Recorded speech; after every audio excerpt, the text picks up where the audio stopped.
মাত্র মুনাফার জন্য ব্যবসা হবে, এটা একটা একটা ভুল থিওরিতে এসে গেছে। এই যে কারণে আমরা সমস্ত গন্ডগোল, পৃথিবীতে যে গন্ডগোল লাগিয়েছি তার মূল কারণটা হলো মুনাফা। এই মুনাফার কারণেই আমাদের সমস্ত লন্ডভন্ড হয়ে যাচ্ছে। কাজেই আমাদের প্রকৃত মানব প্রকৃতিটা কি সেটা বুঝতে হবে। আমরা বলছি যে it's driven by self interest. ইকোনমিক্সের ভাষ্য হলো মানুষ সম্বন্ধে human beings are driven by self interest. স্বার্থের পেছনে সে দৌড়ে। তাহলে তো একটা সম্পূর্ণ ভুল একটা ডেফিনেশন হিউম্যান বিংয়ের। আমাদের যে আসল হবে, he is driven by self interest, he is driven also by collective interest. আমার একটা কালেকটিভ ইন্টারেস্ট আছে। আমি পানির ব্যবস্থাটা আমি করব, আমি স্বাস্থ্যের ব্যবস্থাটা করব, এটা আমার কালেকটিভ ইন্টারেস্ট। আমার লাভ হবে, তোমার লাভ হবে, এটা আমি ছাড়বো না। এটা আমরা করি, কিন্তু আমরা করি কিভাবে? এটা দিয়ে ডোনার দিয়ে, দান খয়রাত দিয়ে। আমি যে দান খয়রাত না, ব্যবসার মাধ্যমে এটা করা যাবে। তফাৎটা হবে, একটা ব্যবসাতে আমি মুনাফা করবেন, আরেকটা ব্যবসাতে আপনি 1 পয়সা মুনাফা করবেন, সেটা মাত্র। আমি এভাবে বলি, making money is a happiness. আমাদের তার সঙ্গে আরেকটা কথা, making other people happy is a super happiness. Making money is a happiness, making other people happy is a super happiness. তখন বলছে না, এটা তো আমরা দেখি না। আপনি মুখে মুখে বলছেন, আমাদের দেখেন না, এই জন্য করেন নাই তো কোনোদিন। করলে বুঝতে পারবেন।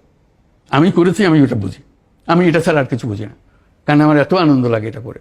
এবং শুধু ব্যবসা ক্ষেত্রে না, এটা এই ব্যবসা ক্ষেত্র ছাড়িয়ে অন্যান্য বহু জিনিসে ছড়িয়ে গেছে। এই যে স্পোর্টসে যে শক্তি, স্পোর্টসের শক্তি আপনি শুধু টাকা বানানোর জন্য দেখতেছেন, এই শক্তি মানুষের কল্যাণের জন্যও করতে পারেন। এটার থেকে নানা কথা ঘুরিয়ে এটার আলোচনা হতে হতে শেষ পর্যন্ত ফ্রান্সের লোকজন আমার দাওয়াত করলো যে এটা আমাদেরকে ভালো করে বোঝান, আমরা এটা কীভাবে ব্যবহার করবো। কেন আমরা এখানে অলিম্পিক করতে চাই। 2024 যে অলিম্পিক হবে তার জন্য আমরা একজন প্রার্থী, প্যারিস একটা প্রার্থী শহর। আপনার কথা যদি আমাদেরকে কনভিন্স করতে পারেন, তাহলে আমরা এই অলিম্পিকটা সোশ্যাল বিজনেস অলিম্পিক করবো আপনার কথা অনুসারে। বহু আলোচনা হলো, বহু বিতর্ক হলো, হওয়ার পরে তারা সিদ্ধান্ত নিল যে তারা সোশ্যাল বিজনেস অলিম্পিকে করবে, এটাই তাদের। আমি, প্রেসিডেন্ট ম্যাক্রন, এন হিডালগো প্যারিসের মেয়র, আমাদের 3 জনের একটা টিম করা হলো। আমরা গিয়ে অলিম্পিক কমিটির কাছে এটা পেশ করব, বুঝাবো তাদেরকে জিনিসটা। আমরা তাদের পেশ করলাম। আরেকটা ক্যান্ডিডেট ছিল লস অ্যাঞ্জেলেস, তারা আসলো, তারা তাদেরটা পেশ করলো। অলিম্পিক কমিটি প্যারিসকে সিলেক্ট করলো। সেই থেকে তারা প্রস্তুতি নিচ্ছে। আমি তাদের প্রস্তুতি কমিটির একজন মেম্বার, কারণ এটা সোশ্যাল বিজনেস অলিম্পিক করতে হবে।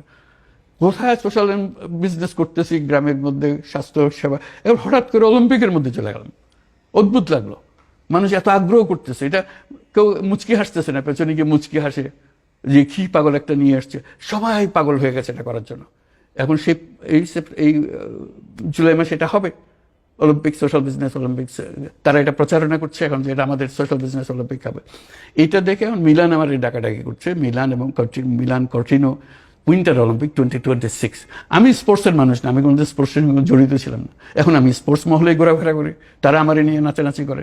আমি তাদেরকে বলে আপনাকে আসতে হবে, এই কয়েকদিন পরে আমাকে যেতে হবে এই মিলানে তাদের ডিজাইনটা করার জন্য, প্রাথমিক ডিজাইনটা।